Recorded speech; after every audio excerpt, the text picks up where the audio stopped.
charana dori. Krishna se tomar, Krishna dite paro, Krishna se tomar, Krishna dite paro, Krishna se tomar, Krishna dite paro, Krishna se tomar, Krishna dite paro. Tomara shakatiyache, Tomara shakatiyache. Amito Ganga, Krishna Krishna boli, Amito Ganga, Krishna Krishna boli, Gaita vapache pache, Gaita vapache pache. Oh hey Vaishnava Thakur, Doyara Shagara Idashe Koruna Kori. Oh hey Vaishnava Thakur, Doyara Shagara Idashe Koruna Kori. Diya pada choy, shodohe amoy, tomara charana dori. Diya pada choy, tomara charana dori. Diya pada choy, shodohe amoy, tomara charana dori. Diya pada choy, shodohe amoy, tomara charana dori. Jaya Prabhupada, Prabhupada, Prabhupada, Jaya Prabhupada.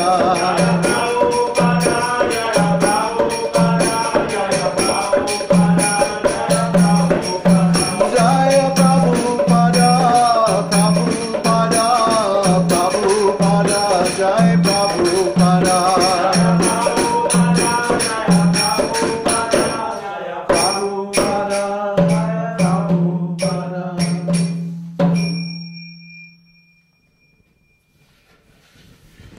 Let's see. O hey Vaishnav Thakur, O venerable Vaishnava, O ocean of mercy, be merciful unto your servant. Give me the shade of your lotus feet and purify me. I hold on to your lotus feet.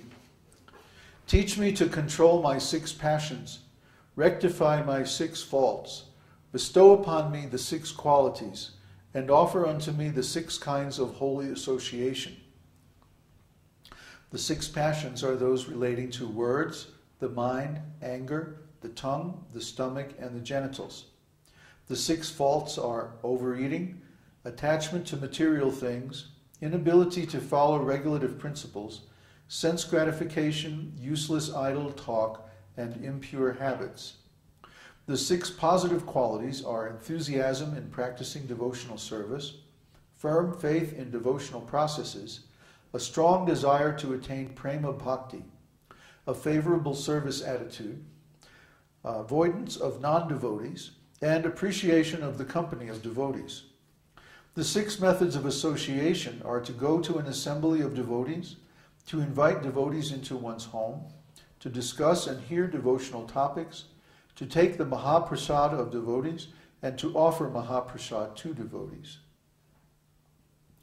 I do not find the strength to carry on alone the Sankirtan of the holy name of Hari.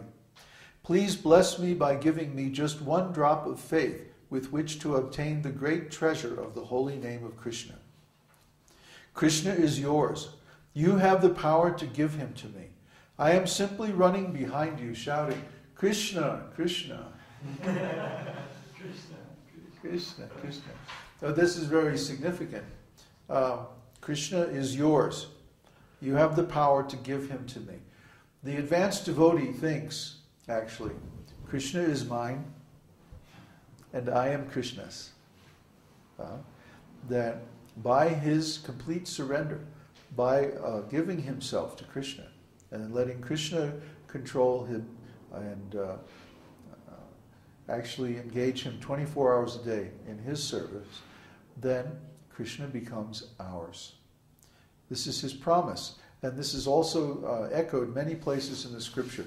I think we quoted a bunch of scriptural slokas just the other day about how Krishna gives himself to the sincere devotee. He actually gives himself. You have to experience this to understand it. It's something that It's very hard. Imagine God coming and surrendering to you. Huh? But that's only because first you took the initiative and surrendered to him. But he's very kind. You know, the Western idea of God as being, you know, really heavy and like to punish people and stuff like that is very inaccurate.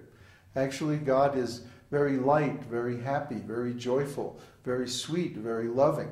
He's the most loving, most beautiful, most happy person. That's God. So we should endeavor to bring God closer to us by surrendering to him. He likes it when we surrender to him because he knows it's for our benefit. Not that he needs our service. What kind of service can we offer to God? We have nothing. We're very limited and insignificant. But he likes the love with which we offer our service. And he comes to relish that love. And therefore we should always try to invite him into our lives by offering him service and surrendering to him. And one of the things he says in Bhagavad Gita is that if you really want to know the truth, then approach a spiritual master, offer him service, and inquire from him about the absolute truth. The self-realized soul can show you the truth because he has seen the truth. That means Krishna is his, and he can give Krishna to you. Now, last week somehow we got a little mixed up and we skipped Shloka 18 and did 19 instead. So let's go back now and do Shloka 18. Om Namo Bhagavate Vasudevaya. Om Namo Bhagavate Vasudevaya. Svayambhu Shambhuraditya Pushkaraksho Mahasvanaha Anadhi Nidhano Dhata Vidhata Dhaturutamaha. Svayambhu means Lord Krishna is the self-effulgent Lord.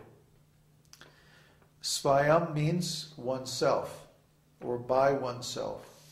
And bhu means effulgent. Effulgent means that he is emitting all kinds of energy. He's the energetic source, the origin of all energies.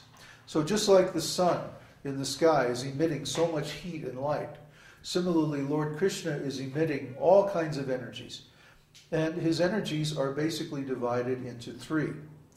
The external material energy, the internal spiritual energy, and the jiva souls, the living entities, who are called the marginal energy, which means they're between the internal and the external. And we can verify that very easily. When we look out externally, what do we see? The material energy. And when we look inside, internally, what do we see? Our mind, intelligence, false ego, and various sense impressions, which are registered in the mind. So the mind, intelligence, false ego, and the soul, these are all subtle energies. Now, mind, intelligence, and false ego are still material. So we have to look very deeply indeed to find the soul. What is the soul? Simply the consciousness. The major symptom of the soul is consciousness. When we're conscious, then we know that we're a spirit soul. Okay? Because material things aren't conscious. I can bang on this drum and I get a sound out of it, but that's only because I bang on it. It won't play itself. If I say, hey, play me a nice beat, the drum won't do anything, won't respond, because it's a material object. Of course, we're engaging it in Krishna's service, so that spiritualizes it. But still, it's not going to do anything by itself. We have to actually play it. So the soul is the source of the energy that animates the material body. And similarly, the Lord is the source of the soul. The soul is spiritual energy, but because it becomes in contact with the material energy, it gets covered by this material covering, this body. Okay? The soul is shining spiritual energy just like the Lord. The soul is also Svayambhu.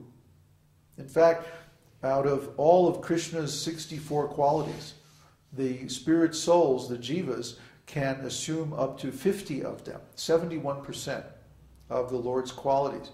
However, the difference is we have those qualities in very small quantity, whereas the Lord has them in unlimited quantity. So the Supreme Lord is so beautiful because he has all these exalted qualities, and he has them in an unlimited quantity. So Lord Krishna, as Svayambhu, he can emanate not only the material world and the spiritual world, he also emanates all the other personalities of Godhead. He also emanates all the Shaktis, or energies, like Srimati Radharani and her expansions. And then he emanates the living entities, and all of the energies that they emanate, they all originally come from Krishna.